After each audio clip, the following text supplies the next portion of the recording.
தரும் தீபமா. அன்பானவர்களே, ஆண்டவரும் இரட்சகருமாகிய இயேசு கிறிஸ்துவின் இனிய நாமத்தில் இந்த தொலைக்காட்சி நிகழ்ச்சிகளை பார்க்கும் உங்கள் யாவரையும் அன்போடு வாழ்த்துகிறேன். இந்திய மிஷனரி சங்க ஊழியத்தை நேசித்து, ஊழியர்களை நேசித்து நீங்கள் கொடுத்து வருகிற ஆதரவுக்காக, உங்களுடைய ஜெபங்களுக்காக நன்றி தெரிவிக்கிறேன். தொடர்ந்து இந்த நிகழ்ச்சிகளை நீங்கள் பாருங்கள், ஊழியங்களுக்காக ஜெபியுங்கள். ஆண்டவர் உங்களை ஆசீர்வதிப்பாராக. வாருங்கள் எல்லோரும் வாருங்கள், சுவிசேஷம் சொல்ல வாருங்கள். வாருங்கள் எல்லோரும் வாருங்கள், சுவிசேஷம் சொல்ல வாருங்கள். ஒவ்வொரு நாளும் ஒவ்வொரு நிமிடமும் ஆன்மாக்கள் அழியுதே. ஒவ்வொரு நாளும் ஒவ்வொரு நிமிடமும் ஆன்மாக்கள் அழியுதே. இயேசுவை அறியாமல் இதை உணர்ந்தே வாருங்கள். வாருங்கள் எல்லோரும் வாருங்கள், சுவிசேஷம் சொல்ல வாருங்கள்.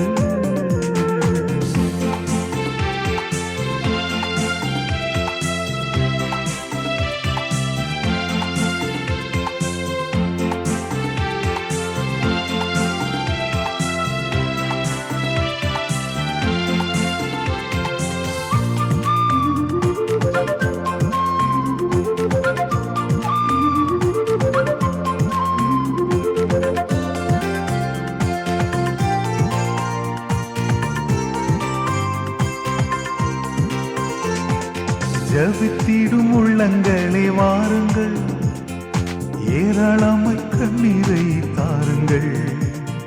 தாகமுள்ள நெஞ்சங்களே வாருங்கள், தாராளமாய் ஊழியத்தை தாங்குங்கள். சுவிசேஷம் நம் தேசம், சுவிசேஷம் நம் சுவாசம்.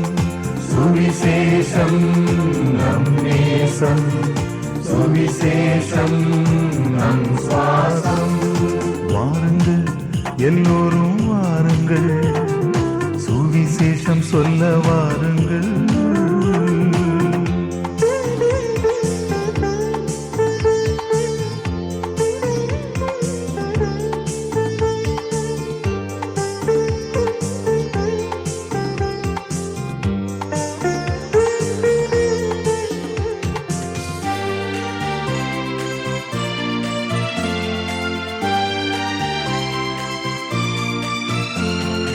அமைதியை தேடுவோரை தேடுங்கள், அருள்நாதர் சென்ற வழி காட்டுங்கள். அழிவில்லா வாழ்வினையை சொல்லுங்கள், அவனியை இயேசுவுக்காய் மாற்றுங்கள். சுவிசேஷம் நம் நேசம், சுவிசேஷம் நம் சுவாசம். சுவிசேஷம் நம் நேசம், சுவிசேஷம் நம் சுவாசம். வாருங்கள் எல்லோரும் வாருங்கள், சுவிசேஷம் சொல்ல வாருங்கள்.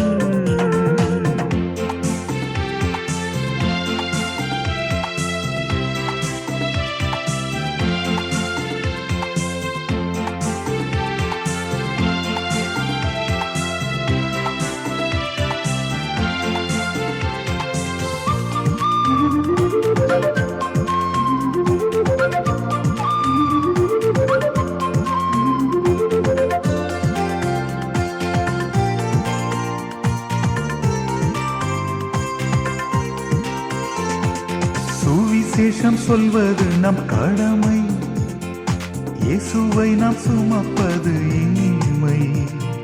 பொறுமையாய் ஓடுவது பெருமை, மறுமையில் வருவது மகிமை. சுவிசேஷம் நம் நேசம், சுவிசேஷம் நம் சுவாசம். சுவிசேஷம் நம் நேசம், சுவிசேஷம் நம் சுவாசம். வாருங்கள் எல்லோரும் வாருங்கள், சுவிசேஷம் சொல்ல வாருங்கள். ஒவ்வொரு நாளும் ஒவ்வொரு நிமிடமும் ஆன்மாக்கள் அழியுதே. இயேசுவை அறியாமல் இதை உணர்ந்தே வாருங்கள். வாருங்கள் எல்லோரும் வாருங்கள், சுவிசேஷம் சொல்ல வாருங்கள்.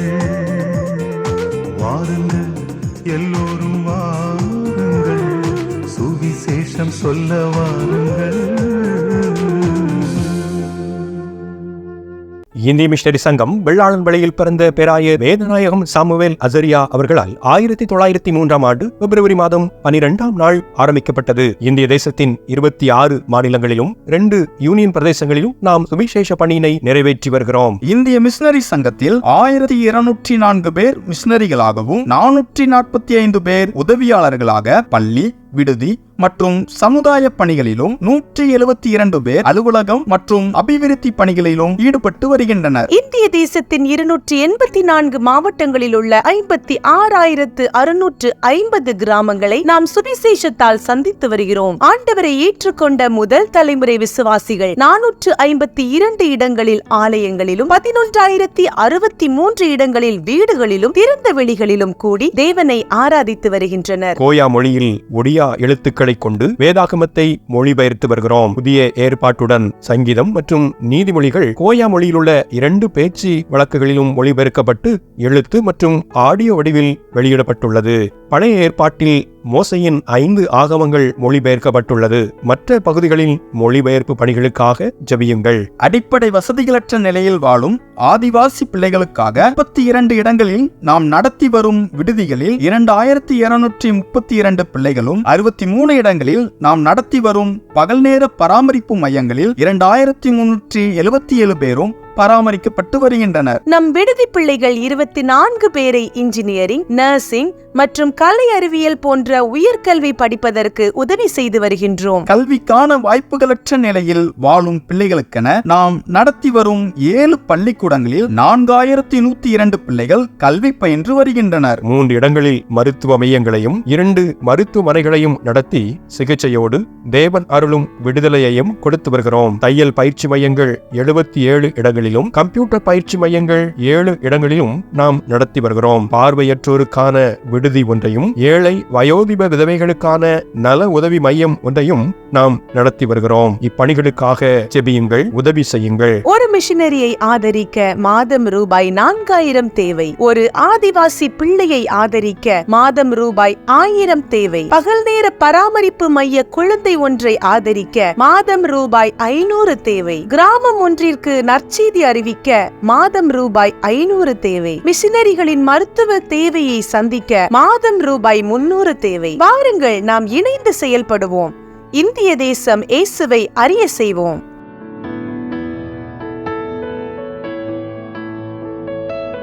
இந்திய மிஷனரி சங்கமே, உன்னை நேசித்திருப்போர் சுகித்திருப்பாரே.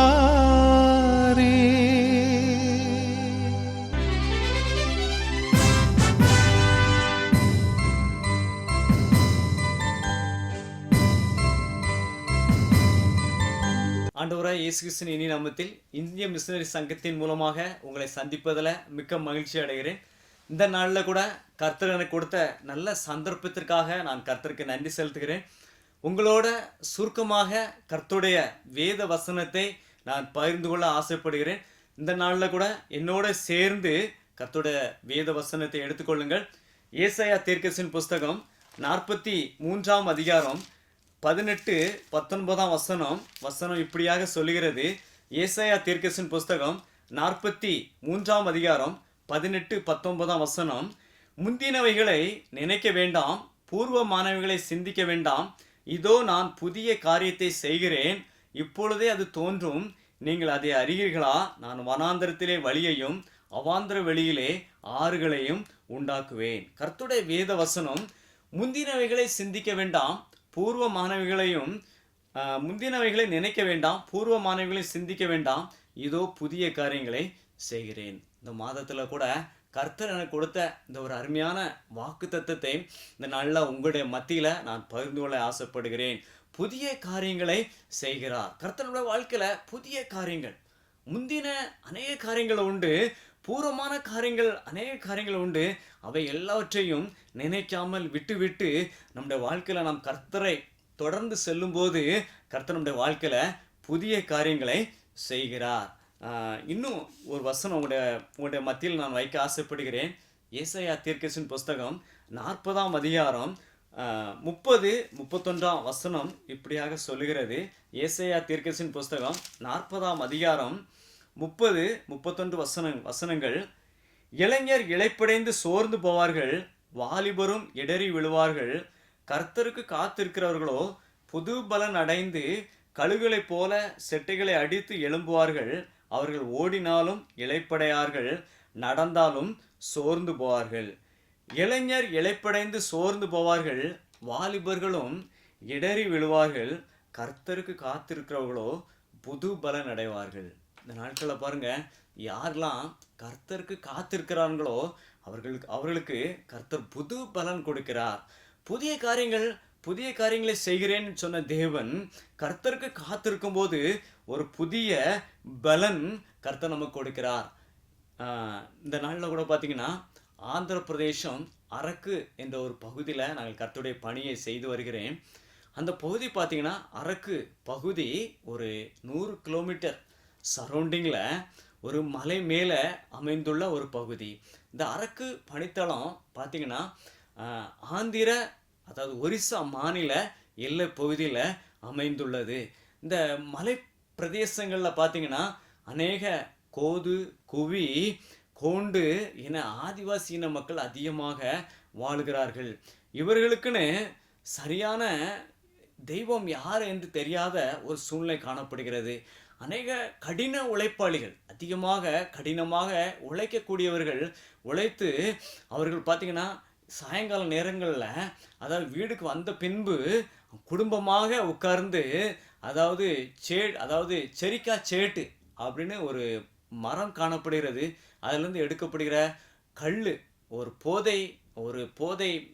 போதை காரியங்களை, போதை ட்ரிங்க்ஸை பார்த்தீங்கன்னா அதை குடும்பமாக சேர்ந்து கணவனோ மனைவியோ பிள்ளைகளோ சேர்ந்து அவங்க குடிக்கிறாங்க.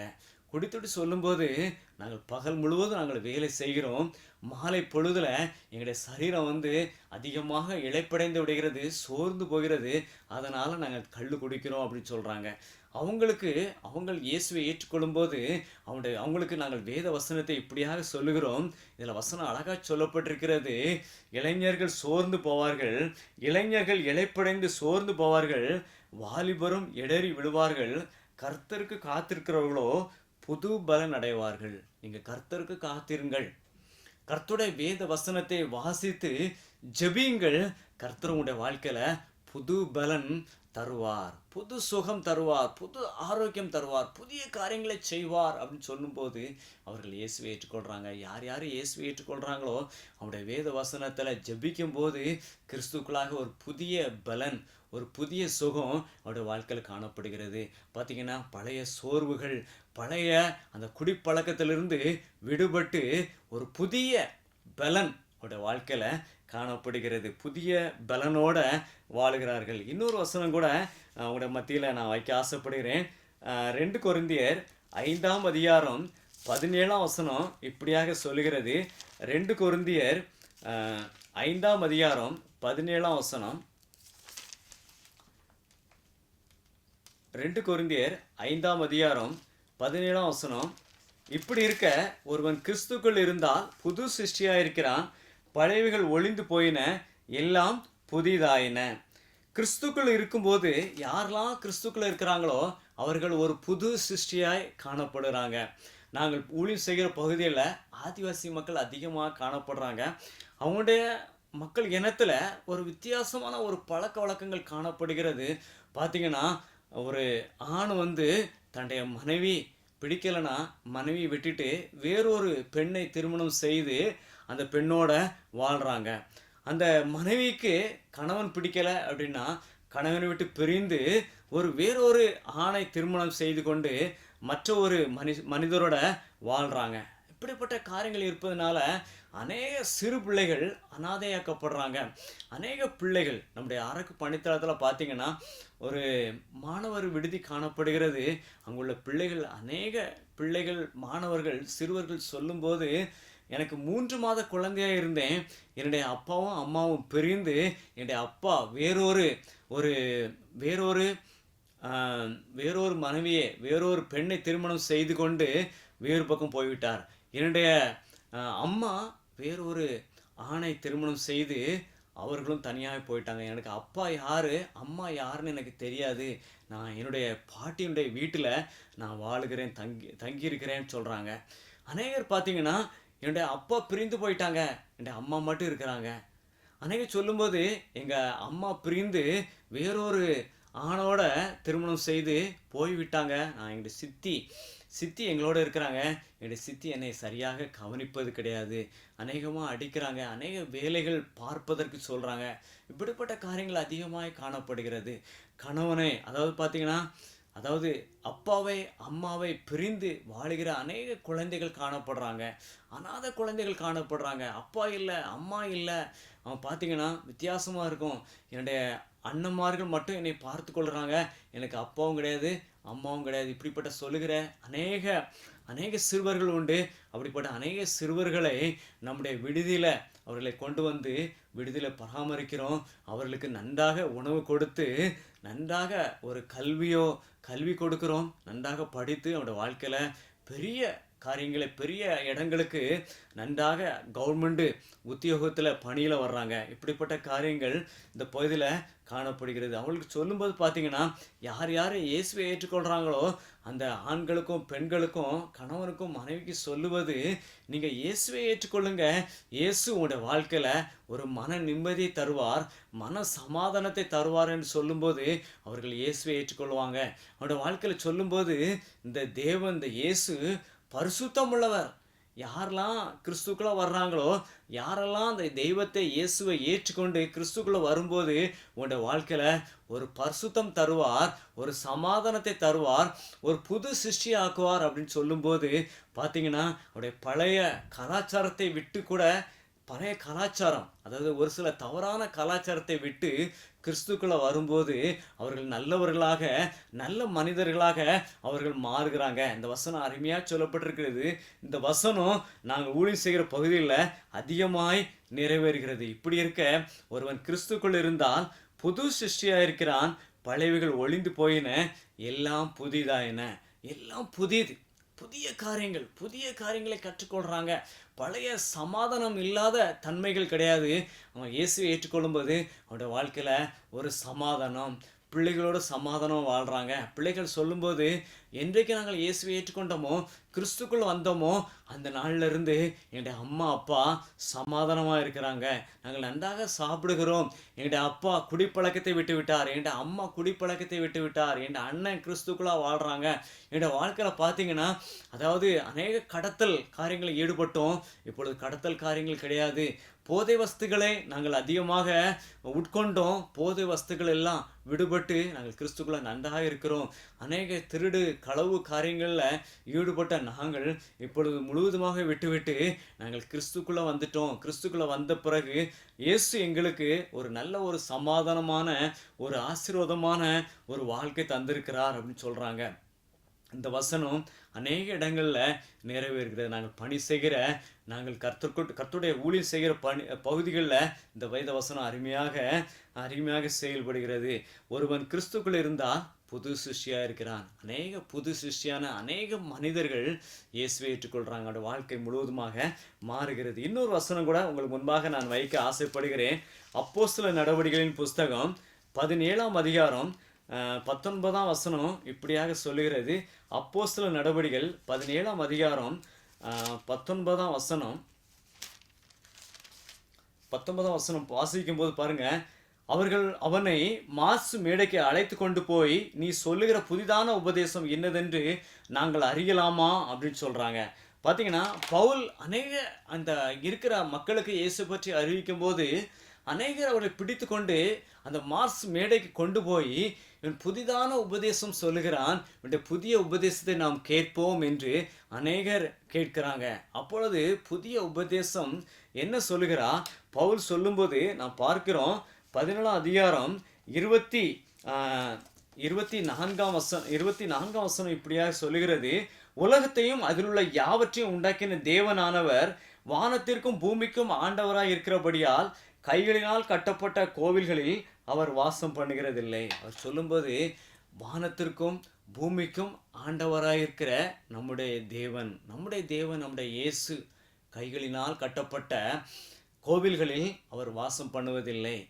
வானத்தை உண்டாக்கினவர், பூமியை உண்டாக்கினவர், உங்களை சிருஷ்டித்தவர், என்னை சிருஷ்டித்தவர் கைகளினால் கட்டப்பட்ட கோவில்களில் அவர் வாசம் பண்ணுவதில்லை. அவர் நமக்குள் இருக்கிறார் என்று அழகாக சொல்லுகிறார். 28ஆம் வசனம் இப்படியாக சொல்லுகிறது, ஏனெனில் நாம் அவருக்குள் பிழைக்கிறோம், அசைகிறோம், இருக்கிறோம். நாம் அவருக்குள் பிழைக்கிறோம், நாம் அவருக்குள் இருக்கிறோம், அவருக்குள் அசைகிறோம், நாம் அவருக்குள் இருக்கிறோம். நாம் கிறிஸ்துக்குள்ளே இருக்கிறோம், நாம் கிறிஸ்துக்குள்ளே அசைகிறோம். நாம் யாரெல்லாம் இயேசுவை ஏற்றுக்கொள்கிறாங்களோ அவர்களோடு கிறிஸ்து இருக்கிறார். நாம் அவரோடு ஒன்றி சேர்ந்து நாம் அவருக்குள்ளே இருக்கிறோம். பார்த்தீங்கன்னா வானத்தையும் பூமியும் உண்டாக்கின தேவன் உங்களோடு இருக்கிறார், உங்களுக்குள் இருக்கிறார் என்று சொல்லும்போது அவர்கள் வித்தியாசமாக கர்த்தருடைய வார்த்தையை ஏற்றுக்கொள்கிறாங்க. அவனுடைய பழைய பாவ வழக்கத்திலிருந்து விடுபட்டு கிறிஸ்துக்குள்ளாக வருகிறாங்க. நீங்கள் உங்களுக்குள் கர்த்தர் உங்களோடு இருக்கிறார், உங்களுக்குள் இருக்கிறார், உங்களுடைய இருதயத்தில் கர்த்தர் வாசம் பண்ண ஆசையாக இருக்கிறார் என்று சொல்லும்போது பார்த்தீங்கன்னா வேறு எதுவும் கர்த்தர் உங்களிடத்திலிருந்து எந்த காரியங்களும் கேட்கவில்லை, உங்களுடைய இருதயத்தை கேட்கிறார். நீங்கள் உங்களுடைய இருதயத்தை கொடுங்கள், கர்த்தர் உங்களுடைய இருதயத்தில் வாசம் பண்ணுவார். அழகாக சொல்லப்பட்டிருக்கிறது, நீங்களே நாமே தேவனுடைய ஆலயம். நம்முடைய சரீரம் நம் தேவனுடைய ஆலயம். நம்முடைய சரீரத்தில் நம்முடைய இருதயத்தில் வாசம் பண்ணுவதற்கு இயேசு விருப்பமாக இருக்கிறார். இருதயத்தை கொடுங்க என்று சொல்லும்போது அநேக ஜனங்கள் தங்களுடைய பாவ பழக்க வழக்கங்களிலிருந்து விடுபட்டு தங்களுடைய இருதயத்தை கர்த்தர் கொடுக்கும்போது கர்த்தர் அவருடைய இருதயத்தில் வாசம் பண்ணுகிறார், கர்த்தருடைய இருதயத்தில் வருகிறார். அவருடைய வாழ்க்கையில் பார்த்தீங்கன்னா ஒரு புதிய பலன், அழகாக பார்த்தது போல ஏசாயா 40ஆம் அதிகாரம் 31ஆம் வசனத்தில் பார்த்தது போல அவருடைய மக்களுக்கு பார்த்தீங்கன்னா ஒரு புது பலன் கிடைக்கிறது. அதாவது போதை வஸ்துகளால் வந்த பலன் கிடையாது, கர்த்தருடைய வார்த்தையினால், கர்த்தருடைய வசனத்தினால், கர்த்தருடைய போதனையினால், இயேசுடைய போதனையினால் அந்த மக்களுக்கு ஒரு புதிய பலன் கர்த்தர் கொடுக்கிறார். ரெண்டாவது பார்த்தீங்கன்னா அவர்களுக்கு பழைய ஒரு சில அதாவது மோசமான கலாச்சாரங்களில் வாழ்கிற மக்களுக்கு அதை விட்டு கிறிஸ்துக்குள்ளே வரும்போது பார்த்தீங்கன்னா புது சிருஷ்டியாக்கப்படுறாங்க. அவனுடைய புது சிருஷ்டியாகி மாறுகிறது.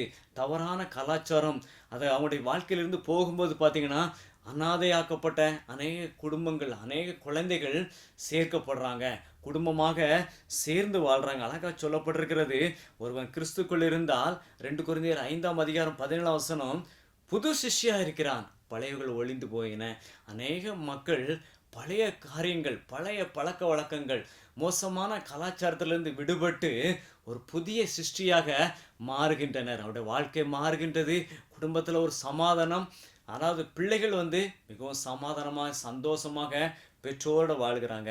அதே போல் 3வது வசனத்தில் பார்த்தது போல பவுல் சொல்லுகிறார், ஒரு புதிதான உபதேசம், கர்த்தர் நம்மோடு இருக்கிறார், வானத்தையும் பூமியையும் உண்டாக்கின தேவனானவர் நமக்குள் இருக்கிறார். வானத்திற்கும் பூமிக்கும் ஆண்டவராய் இருக்கிற தேவன், வானத்திற்கும் பூமிக்கும் ஆண்டவராய் இருக்கிற தேவன் கைகளினால் கட்டப்பட்ட கோவில்களில் அவர் வாசம் பண்ணுகிறதில்லை. கைகளினால் கட்டப்பட்ட கோவில்களில் வாசம் பண்ணதில்லை. அவர் உங்களோடு இருக்கிறார், உங்களுடைய சரீரத்தில், உங்களுடைய இருதயத்தில் வாசம் பண்ண அவர் விரும்புகிறார் என்று சொல்லும்போது பார்த்தீங்கன்னா அநேக மக்கள் என்னுடைய சரீரத்திலையா, என்னுடைய இருதயத்திலையா இயேசு வாசம் பண்ணுகிறார் என்று சொல்லி அந்த இயேசுவை ஏற்றுக்கொள்கிறாங்க. பார்த்தீங்கன்னா அவனுடைய வித்தியாசமான கலாச்சாரம், எங்கெங்கே இருக்கிறாங்களோ அங்கேயே பார்த்தீங்கன்னா சிறிய சிறிய உருவங்களை செய்து வைத்து அப்படிப்பட்ட வழிபடுற காரியங்கள் அந்த பகுதி மக்களில் காணப்படுகிறது.